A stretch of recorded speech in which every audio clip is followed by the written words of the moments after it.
Culture, the podcast. That's right. Got it right? That's right. So how you doing? I'm doing great. Good. How are Where you? from? Okay, so this is always complicated. Okay. I was born in Cali, but I grew up in Virginia. Okay. Yeah.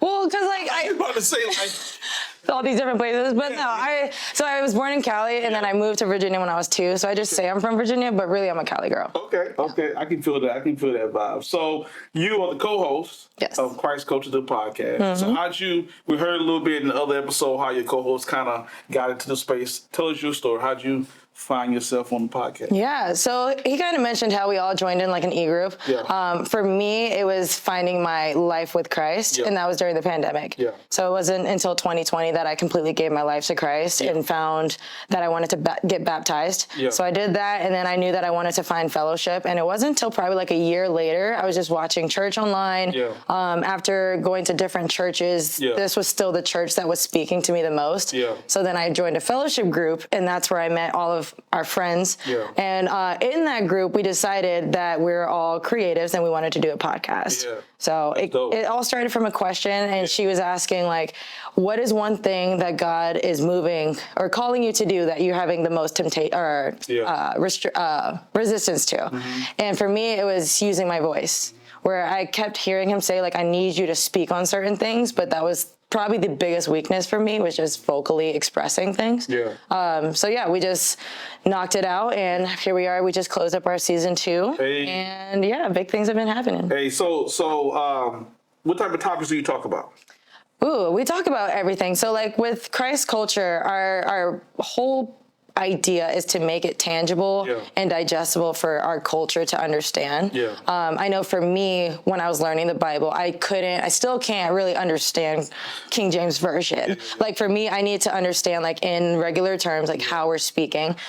So with our podcast, that's kind of how we break it down. So we relate things from the Bible to things that are happening in the world right now and in society. We recently just had a series called The Power Of, and we broke down the power of like failure, the power of success, the power of self-validation and things like that. So other things that we as young folk relate to, but relating it to our walk in faith. So what's your purpose?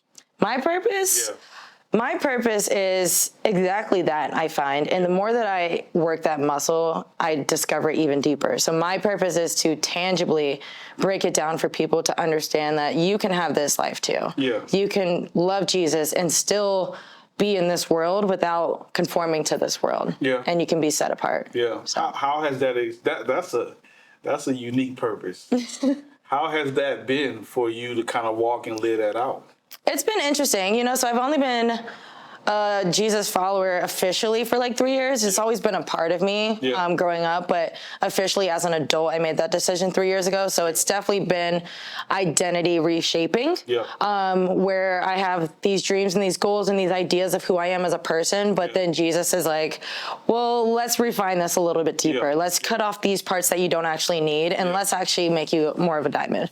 So a lot of visiting and a lot of like groundwork of healing and stuff like that, but ultimately just setting boundaries when I'm around other people that maybe not line up with my values. So you were living, because how old are you?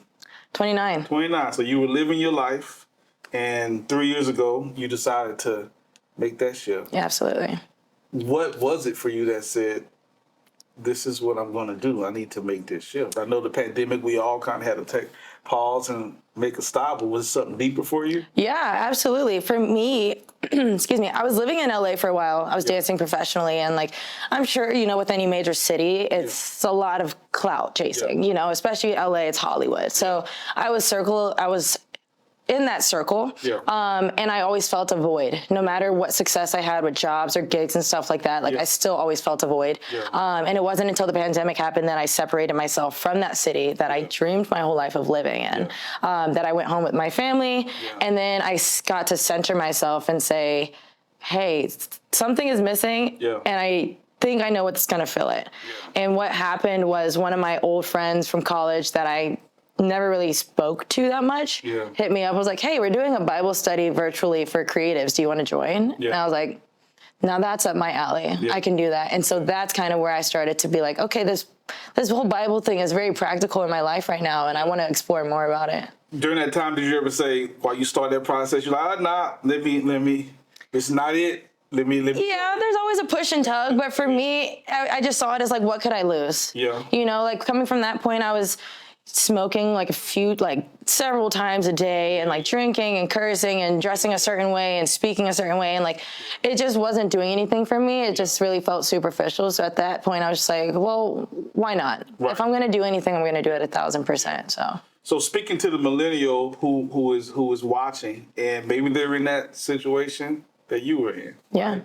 What would you say to them to help get started on their Christian journey or just purpose journey or just, you know, maybe they're coming out of trauma, whatever. What would you say to them to help them make that next step? Yeah, I would say take it through your own process, whatever that looks like for you, but definitely consult with God first. Yeah. For me, I had to go through solitude. I had to separate myself from distractions, from certain friend groups, and separate myself from that influence. Yeah. And then from there, I had to combine my self-time with God. Yeah. So I was dedicating time in the Bible, studying the Bible, dissecting it. But also with that, I also surrounded myself in fellowship. Yeah. So not just me and God, it was me and other people that I could look to, for example, on how they're living their life and put it in a practical way where, okay, I could look up to you. Yeah. I could follow these things that you're doing because, you know, you seem to have a lot of fruit, or even just the way that they're living, you know, they have the fruit of the Spirit. Yeah. So self-time, God time, fellowship. I love it. So tell folks, how can they connect to your podcast? Yeah, so we're on all streaming platforms. That's Spotify, Apple Podcasts, YouTube. You can also follow us on Instagram and TikTok at Christ Culture, the podcast. Christ Culture Podcast. Christ